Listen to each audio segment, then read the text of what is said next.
शिव समा रहे मुझ में और मैं शून्य हो रहा हूँ।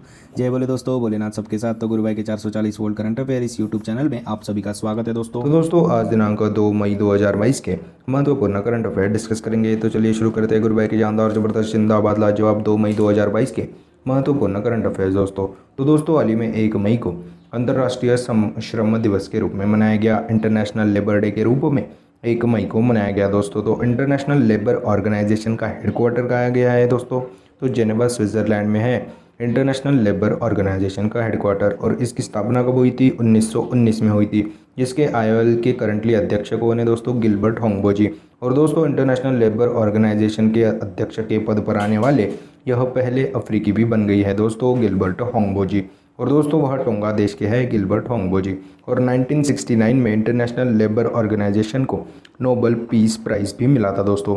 तो दोस्तों हाल ही में 1 मई को अंतर्राष्ट्रीय श्रम दिवस इंटरनेशनल लेबर डे के रूप में मनाया गया। और 1 मई को हमारे पेट्रोलियम मंत्री और पेट्रोलियम और नेचुरल गैस मिनिस्ट्री ने 1 मई को उज्ज्वला दिवस के रूप में भी मनाए जाने की घोषणा की थी। तो दोस्तों हाल ही में 1 मई को अंतर्राष्ट्रीय श्रम दिवस के रूप में मनाया गया, इंटरनेशनल लेबर डे के रूप में 1 मई को मनाया गया दोस्तों। नेक्स्ट पे चलते हैं। तो दोस्तों हाल ही में रिजर्व बैंक ऑफ इंडिया के अनुसार क्रेडिट या डेबिट कार्ड जारी करने के लिए non banking financial companies NBFC के पास minimum net owned fund 100 crore rupees होना चाहिए। तो आरबीआई के नए गाइडलाइंस के अनुसार क्रेडिट या डेबिट कार्ड जारी करने के लिए एनबीएफसी के पास मिनिमम नेट ओन्ड फंड यानी कि 100 करोड़ रुपीस होने चाहिए। तो आरबीआई की मंजूरी के बगैर non banking financial companies credit या डेबिट कार्ड जारी नहीं कर सकते, और ऐसा करना चाहते हैं तो उनके पास 100 करोड़ के मिनिमम नेट ओन्ड फंड होना चाहिए दोस्तों। और दोस्तों 1 जुलाई 2022 से इस गाइडलाइंस को लागू किया जाएगा दोस्तों। तो दोस्तों हाल ही में आरबीआई के अनुसार क्रेडिट या डेबिट कार्ड जारी करने के लिए एनबीएफसी के पास 100 crore rupees minimum net own fund होना चाहिए दोस्तों। और दोस्तों हाल ही में आरबीआई ने फीचर फ़ोन के लिए यूपीआई आधारित पेमेंट सर्विस यूपीआई 123 पे नामक को भी लॉन्च किया था। हाल ही में आरबीआई ने ई रूपी की सीमा को बढ़ाकर 10,000 से बढ़ाकर 1 लाख रुपये कर दिया था। और आरबीआई के अनुसार गुजरात राज्य देश का सबसे बड़ा मैन्युफैक्चरिंग हब बन रहा है। तो दोस्तों हाल ही में आरबीआई के अनुसार क्रेडिट या डेबिट कार्ड जारी करने के लिए नॉन बैंकिंग फाइनेंशियल कंपनीज के पास 100 crore rupees minimum net own fund होना चाहिए दोस्तों। बात अभी आरबीआई की है, जिसकी स्थापना 1 अप्रैल 1935 को हुई थी, जिसका हेडक्वार्टर मुंबई में है दोस्तों। तो दोस्तों हाल ही में आरबीआई के अनुसार क्रेडिट या डेबिट कार्ड जारी करने के लिए non banking financial companies NBFC के पास 100 crore rupees minimum net own fund होना चाहिए दोस्तों। नेक्स्ट पे चलते हैं। तो दोस्तों हाल ही में फिनलैंड देश ने लॉक्ड शील्ड 2022 नामक साइबर डिफेंस एक्सरसाइज को जीत लिया। तो दोस्तों अभी नाटो द्वारा यानी कि नॉर्थ अटलांटिक ट्रीटी ऑर्गेनाइजेशन ने दुनिया का सबसे बड़ा और सबसे complicated live fire cyber defence exercise locked shield 2022 का आयोजन किया गया था, जो कि एस्टोनिया देश में आयोजित किया गया था। लॉक्ड शील्ड 2022 नामक साइबर डिफेंस एक्सरसाइज दोस्तों। और दोस्तों इस एक्सरसाइज में टोटल 24 टीमों ने पार्टिसिपेट किया था, और फिनलैंड ने इस डिफेंस एक्सरसाइज को जीत लिया दोस्तों। तो दोस्तों हाल ही में फिनलैंड देश ने locked shield 2022 cyber defence exercise को जीत लिया है दोस्तों, जो कि नाटो ने आयोजित किया गया था एस्टोनिया देश में दोस्तों। तो दोस्तों अभी फिनलैंड से याद आया, अभी वर्ल्ड हैप्पीनेस इंडेक्स 2022 में फिनलैंड टॉप पे था। नाटो ने अभी फरवरी 2022 में नेपच्यून स्ट्राइक एक्सरसाइज किया था मेडिटेरियन सी में, भूमध्य सागर में। और दोस्तों हाल ही में नाटो ने कोल्ड रिस्पॉन्स नामक एक्सरसाइज नॉर्वे देश में किया गया था, जिसका आयोजन दोस्तों। और दोस्तों हाल ही में किए गए एक्सरसाइज के बारे में आप सभी को जानकारी दे देता हूँ। तो दोस्तों हाल ही में स्लाइनेक्स नामक एक्सरसाइज भारत और श्रीलंका के बीच में किया गया दोस्तों, विशाखापट्टनम में। फ्रांस के साथ अपन ने वरुण एक्सरसाइज किया अरब सागर में। डस्टलिक नामक एक्सरसाइज उज्बेकिस्तान में किया गया दोस्तों, जो कि अपन ने उज्बेकिस्तान के ही साथ किया था। तो दोस्तों हाल ही में फिनलैंड देश ने लॉक्ड शील्ड 2022 नामक साइबर डिफेंस एक्सरसाइज को जीत लिया। बात अभी फिनलैंड की है। फिनलैंड की राजधानी है दोस्तों हेलसिंकी, यहाँ की करेंसी है यूरो। तो दोस्तों हाल ही में फिनलैंड देश ने लॉक्ड शील्ड 2022 नामक साइबर डिफेंस एक्सरसाइज को जीत लिया दोस्तों, जो कि नाटो ने आयोजित किया गया था एस्टोनिया देश में दोस्तों। नेक्स्ट पे चलते हैं। तो दोस्तों हाल ही में कर्नाटक राज्य ने सिद्धलिंग स्वामी जयंती को एकीकरण दिवस के रूप में मनाए जाने की घोषणा की। तो कर्नाटक के मुख्यमंत्री बसवराज बोम्मई जी ने सिद्धलिंगा स्वामी जयंती को एकीकरण दिवस यानी कि यूनिफिकेशन डे के रूप में मनाए जाने की घोषणा की है। तो दोस्तों गड़ग के तोंटा दरिया मठ के सिद्धलिंग स्वामी वह एक वैचारिक और फिलोसोफर थे और कपट्टा गुड्डा बचाओ आंदोलन को लीड किया था दोस्तों सिद्धलिंगा स्वामी जी ने। इसी के चलते गवर्नमेंट ने इस आंदोलन की वजह से इसे वाइल्ड लाइफ सेंचुरी घोषित करना पड़ा दोस्तों। तो दोस्तों हाल ही में कर्नाटक राज्य ने सिद्धलिंगा स्वामी जयंती को एकीकरण दिवस के रूप में मनाए जाने की घोषणा की है दोस्तों। नेक्स्ट पे चलते हैं। तो दोस्तों हाल ही में पीवी सिंधु जी ने एशियन बैडमिंटन चैंपियनशिप 2022 में ब्रॉन्ज मेडल जीता। तो दोस्तों मनीला फिलीपींस की राजधानी मनीला में आयोजित एशियन बैडमिंटन चैंपियनशिप 2022 में पीवी सिंधु जी ने, जो कि एक भारतीय शटलर है, उन्होंने अभी ब्रॉन्ज मेडल जीता। तो दोस्तों 40वें संस्करण ऑफ एशियन बैडमिंटन चैंपियनशिप में पीवी सिंधु जी ने ब्रॉन्ज मेडल जीता। तो जापान की यामागुची से सेमीफाइनल में हारी दोस्तों पीवी सिंधु जी। और दोस्तों इस टूर्नामेंट में पीवी सिंधु का यह दूसरा मेडल है। 2014 में हुए एशियन बैडमिंटन चैंपियनशिप में उन्होंने ब्रॉन्ज मेडल जीता था। और दोस्तों हाल ही में हुए टोक्यो ओलंपिक्स 2020 में ब्रॉन्ज मेडल जीता था दोस्तों पीवी सिंधु जी ने। सैयद मोदी बैडमिंटन टूर्नामेंट 2022 में गोल्ड मेडल जीता था और स्विस ओपन 2022 का खिताब भी अपने नाम किया, यानी कि वहाँ पे गोल्ड मेडल जीता था दोस्तों पीवी सिंधु जी ने। और दोस्तों shuttling to the top the story of PV Sindhu नामक पुस्तक को वी कृष्ण स्वामी जी ने लिखा है, जो कि पीवी सिंधु जी की ऑटोबायोग्राफी है। और दोस्तों हाल ही में इंडियन बैडमिंटन फेडरेशन के अध्यक्ष कौन बन गए हैं? हेमंत बिस्वा शर्मा जी। और दोस्तों 2026 बैडमिंटन वर्ल्ड चैंपियनशिप को होस्ट करेगा भारत। लखनऊ यूपी में भारत की पहली पैरा बैडमिंटन अकेडमी खुलेगी दोस्तों। तो दोस्तों हाल ही में पीवी सिंधु ने 40वें एडिशन में, जो कि फिलीपींस की राजधानी मनीला में आयोजित एशियन बैडमिंटन चैंपियनशिप 2022 में ब्रॉन्ज मेडल जीता है दोस्तों। नेक्स्ट खेलते हैं। तो दोस्तों हाल ही में एड्रेशिर बीके डुबास जी को पेरू सरकार द्वारा सर्वोच्च राजनयिक पुरस्कार से सम्मानित किया गया। तो मुंबई में पेरू के पूर्व मानद काउंसिल एड्रेशिर बीके डुबास जी को पेरू सरकार द्वारा सर्वोच्च राजनयिक पुरस्कार से सम्मानित किया गया। तो पेरू के फॉरेन मिनिस्ट्री द्वारा पेरू जोस ग्रेगोरिया पाज सोल्डन की राजनयिक सेवा में ऑर्डर ऑफ मेरिट प्रदान किया गया एड्रेशिर बीके डुबास जी को। और दोस्तों भारत में पेरू के राजदूत कार्लोस आर पोलो जी ने यह पुरस्कार एड्रेशिर बीके डुबास जी को सम्मानित किया गया, प्रदान किया गया। और 1973 में डुबास जी को पेरू के मानद काउंसिल के रूप में नामित किया गया था। तो ऑर्डर ऑफ मेरिट वर्ष 2004 में स्थापित किया गया, यानी कि ऑर्डर ऑफ मेरिट यह सम्मान देना 2004 में शुरू किया गया दोस्तों पेरू सरकार द्वारा। और जोस ग्रेगोरियो पाज सोल्डन के नाम पर रखा गया यह ऑर्डर ऑफ मेरिट दोस्तों। और डुबास जी ने मानद काउंसिल के रूप में आधी सदी तक काम किया दोस्तों। पेरू के 14 प्रेसिडेंट और भारत में पेरू के 15 राजदूतों के साथ डुबास जी ने काम किया है दोस्तों। तो दोस्तों हाल ही में एड्रेशिर बीके डुबास जी को पेरू सरकार द्वारा सर्वोच्च राजनयिक पुरस्कार से सम्मानित किया गया दोस्तों। इसी तरह से अभी सर डेविड अटनबरो जी को champions of earth life time achievement award दिया गया। और world press photo of the year 2022 के रूप में एम्बर ब्रैकन जी को नियुक्त किया गया। और प्रित्जकर पुरस्कार पाने वाले पहले अफ्रीकी अभी फ्रांसिस कैरी जी बन गए। तो दोस्तों हाल ही में एड्रेशिर बीके डुबास जी को पेरू सरकार द्वारा सर्वोच्च राजनयिक पुरस्कार, जिसका नाम है दोस्तों पेरू जोस ग्रेगोरिया पाज सोल्डन की राजनयिक सेवा में ऑर्डर ऑफ मेरिट सम्मान प्रदान किया गया दोस्तों। नेक्स्ट खेलते हैं। तो दोस्तों हाल ही में दीपिका पादुकोण भारतीय अभिनेत्री को कांस फिल्म फेस्टिवल में जूरी मेंबर के रूप में पार्टिसिपेट करेगी दोस्तों दीपिका पादुकोण जी। तो 17 से 28 मई 2022 के बीच में आयोजित कांस फिल्म फेस्टिवल में दीपिका पादुकोण जी जूरी मेंबर के रूप में पार्टिसिपेट करेगी, भाग लेगी दोस्तों।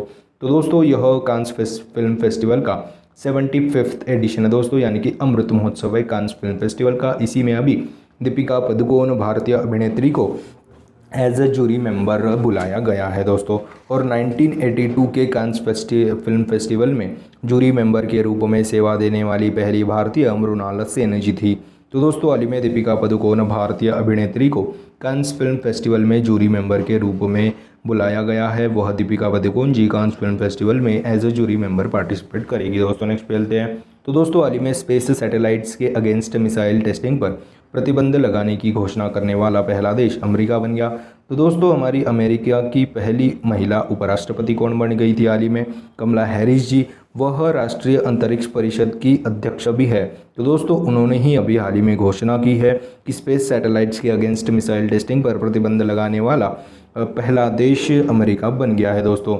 और दोस्तों इस स्पेस सैटेलाइट्स के अगेंस्ट मिसाइल टेस्टिंग पर के चलते इस मिसाइल टेस्टिंग से अंतरिक्ष में कचरा फैल जाता है, कूड़ा फैल जाता है। वह कचरा बाकी एस्ट्रोनॉट और पर्टिकुलर उपग्रहों यानी कि सैटेलाइट को भी खतरा साबित हो सकता है।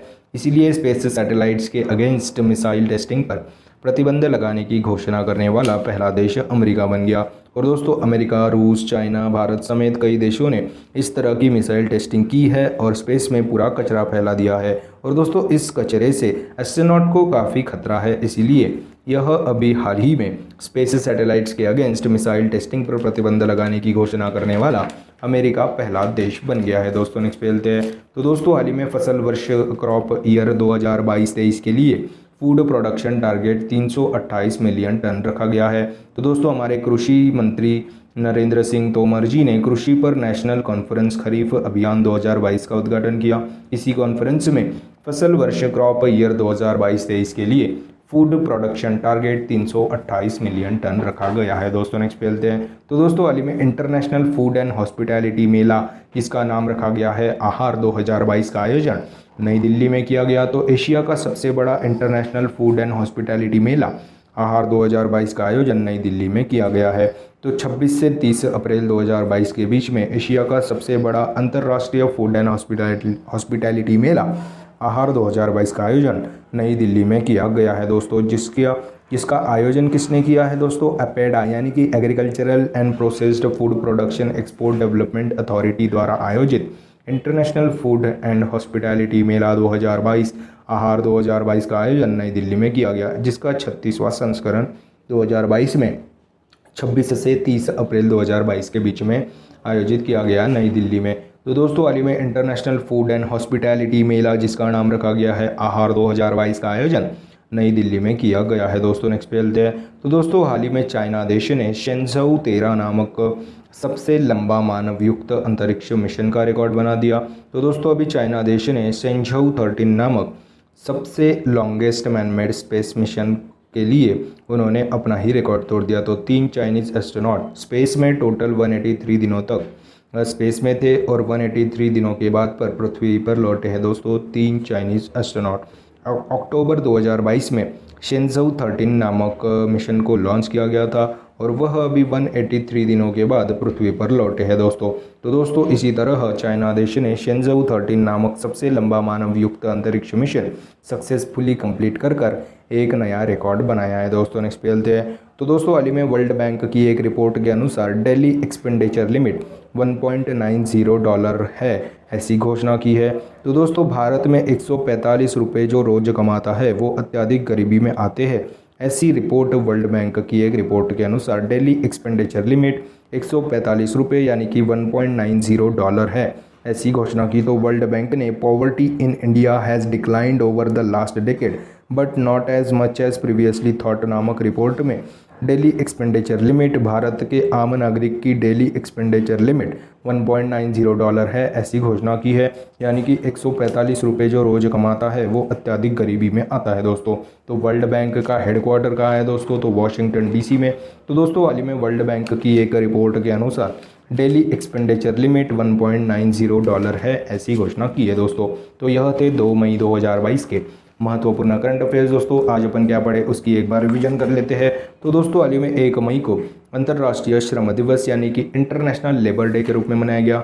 हाल ही में RBI के अनुसार क्रेडिट या डेबिट कार्ड जारी करने के लिए नॉन बैंकिंग फाइनेंशियल कंपनी के पास minimum net own fund 100 crore rupees होना चाहिए। हाल ही में फिनलैंड देश ने लॉक्ड शील्ड 2022 नामक साइबर डिफेंस एक्सरसाइज को जीत लिया, जो कि नाटो ने आयोजित किया गया था एस्टोनिया देश में। और हाल ही में कर्नाटक राज्य ने सिद्धलिंगा स्वामी जयंती को एकीकरण दिवस यानी कि यूनिफिकेशन डे के रूप में मनाए जाने की घोषणा की है। और हाल ही में PV सिंधु जी ने 40वां एशियन बैडमिंटन चैंपियनशिप जो कि मनीला फिलीपींस में आयोजित थी उसमें ब्रॉन्ज मेडल जीत लिया। और हाल ही में एड्रेशिर BK डुबाश जी को पेरू सरकार द्वारा सर्वोच्च राजनयिक पुरस्कार पेरू जोस ग्रेगोरिया पाज सोल्डन की राजनयिक सेवा में ऑर्डर ऑफ मेरिट सम्मान से सम्मान प्रदान किया गया।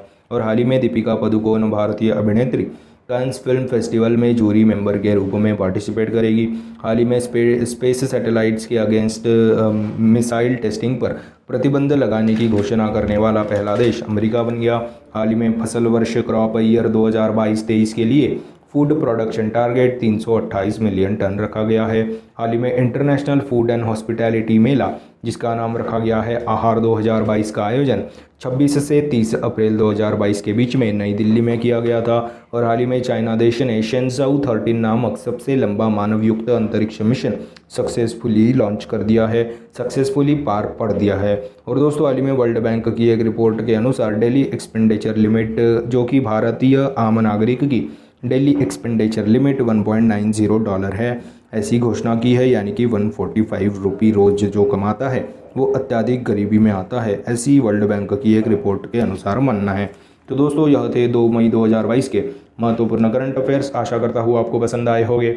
अगर पसंद आए होंगे तो दोस्तों लाइक कर दीजिए, कमेंट कर दीजिए। और दोस्तों ऐसे ही day to day current affair, उनकी रिवीजन क्लासेस और जनरल नॉलेज क्लासेस पाने के लिए गुरु भाई के 440 वोल्ट करंट अफेयर्स चैनल को फॉलो कीजिए, सब्सक्राइब कीजिए। और one liner current affairs PDF पाने के लिए हमारे टेलीग्राम चैनल को फॉलो कीजिए दोस्तों। Link is in the description box below. This is गुरु भाई साइनिंग ऑफ। जय जयशंकर महाराज दोस्तों, जय बोले।